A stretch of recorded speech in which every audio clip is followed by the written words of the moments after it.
ভারতের দাদারা মনে হয় ঠিকঠাক মতো হাগু করে না, আর এজন্যই তাদের গু মাথায় উঠে গেছে। তা না হলে কেউ এমন ধরনের কথা বলতে পারে? গতকাল দেখলাম ভারতের দাদারা মিছিলে বলছে চট্টগ্রাম চাই, নোয়াখালী চাই, খুলনা চাই, কুমিল্লা চাই। এতদিন জানতাম শুধু বাংলাদেশের মানুষরাই ডক্টর ইউনূসকে মামা মনে করে, এখন তো দেখছি ভারতের দাদারাও ডক্টর ইউনূসকে মামা মনে করছে, তাই তারা মামার বাড়ির আবদার করছে। বলছিলাম কি দাদা, তোমরা চট্টগ্রাম, নোয়াখালী, খুলনা, কুমিল্লা চাইলে কিন্তু ব্রাহ্মণবাড়িয়া কেন চাচ্ছ না? আমরা তো চাই তোমাদের ব্রাহ্মণবাড়িয়া ফ্রিতে দিয়ে দিতে।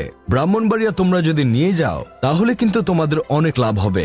যেমন ধরো, তোমাদের ময়না পাখির তো কখনো চোখ ফুটে দুনিয়া দেখা হয় না, তোমরা যদি ব্রাহ্মণবাড়িয়া নিয়ে যাও তাহলে তোমাদের ময়না পাখির চোখ ফুটে যাবে। ব্রাহ্মণবাড়িয়ার মানুষজন তোমাদের সবাইকে খুব আদরের সহিত ব্যথাবিহীন লিঙ্গ ছাড়া সিংহ বানিয়ে দিবে। তখন তোমাদের কাজ করে ইনকাম করতে হবে না, বাসে ট্রেনে লঞ্চে উঠবে, হাততালি দিবে আর টাকা ইনকাম করতে পারবে। তা দাদা, তোমরা যে এই জেলাগুলো চাইছো, তোমাদের চাও দেখে আমরা তো পরে 7 সিস্টার চাইবো। অরুণাচল প্রদেশ, আসাম, মণিপুর, মেঘালয়, মিজোরাম, নাগাল্যান্ড এবং ত্রিপুরা এইগুলো নেওয়ার জন্য টান দিব। তখন তো তোমাদের হাতে হারিকেন আর নিতম্বে বাস। আসলে ভারত হলো এমন একটা দেশ যে দেশের সাথে কোনো প্রতিবেশী দেশের সুসম্পর্ক নেই। একদিকে পাকিস্তান, একদিকে চীন, একদিকে বাংলাদেশ, অন্যদিকে নেপাল।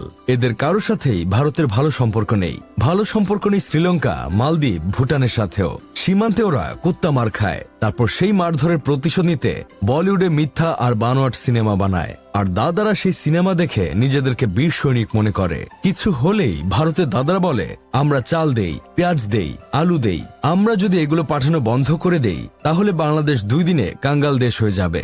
বলছিলাম কি দাদা, এই যে আপনারা আমাদের চাল, ডাল, আলু, পেঁয়াজ দেন, সেগুলো কি আপনারা মুক্ত হস্তে দান করেন নাকি? এইগুলো তো আমরা টাকা দিয়ে কিনে আনি। আপনারা না দিলে আমরা অন্য কারো থেকে কিনবো। আপনারা কোন যুক্তিতে বলেন যে আপনারা আমাদের চালান? তাছাড়া আমরা যদি আপনাদের থেকে জিনিস না কিনি তখন তো দেখা যায় আপনাদের কৃষকরা রাস্তায় আলু, টমেটো, পেঁয়াজ ফেলে দিয়ে প্রতিবাদ করে। কিছু হলেই দাদা আপনারা বলেন ভারতের 120 কোটি জনগণ একসাথে মুতে দিলে বাংলাদেশ ভেসে যাবে। বলছিলাম কি দাদা, মুতার জায়গায় গুতা দিয়ে যদি আঠা লাগিয়ে দেই তখন তো চিল্লাইবেন কম, দৌড়াবেন বেশি। আমাদের দেশে কি হচ্ছে না হচ্ছে সেটা আমরা দেখব। কারো প্রতি অন্যায় অবিচার হচ্ছে কিনা সেটা আমাদের দেশে আইন ব্যবস্থা আছে, তারা সেটা দেখবে। তোমরা কোন ক্ষেতের মূলা যে আমাদের দেশ নিয়ে নাক গলাচ্ছ? আসল সত্যি না জেনে তোমাদের মিডিয়াগুলো গুজব ছড়াচ্ছে কোন কারণে? আর এই দাদার কথা কি আর বলবো, উনার সম্পর্কে যত কম বলবো ততই ভালো। উনি মানুষের মতো দেখলে কি হবে? উনি আসলে একটা উন্নত মানের রামছাগল। এই রামছাগলের কাজই হলো আমাদের দেশ নিয়ে প্রতিদিন 90টা গুজব বের করা। গুজব ছড়ানোর জন্য কাউকে যদি অস্কার দেওয়া হতো তাহলে আমি এই রামছাগলের কপাল বরাবর 2টা অস্কার ছুঁড়া মারতাম। তাদের দেশে প্রতিদিন কত কি হচ্ছে সেটার কোনো খবর নাই, অথচ আমরা কখন হাগু করলাম, কখন হিসু করলাম সেটা নিয়ে এই ছাগল 24 ঘন্টা পড়ে থাকে। আমি আজ পর্যন্ত দেখিনি কোনো সাংবাদিক কোন একটা দেশের প্রধানকে তুই তোকারি করতে, কিন্তু এই রামছাগল প্রায় সময় আমাদের দেশের প্রধান উপদেষ্টাকে তুই তোকারি করে সম্বোধন করে।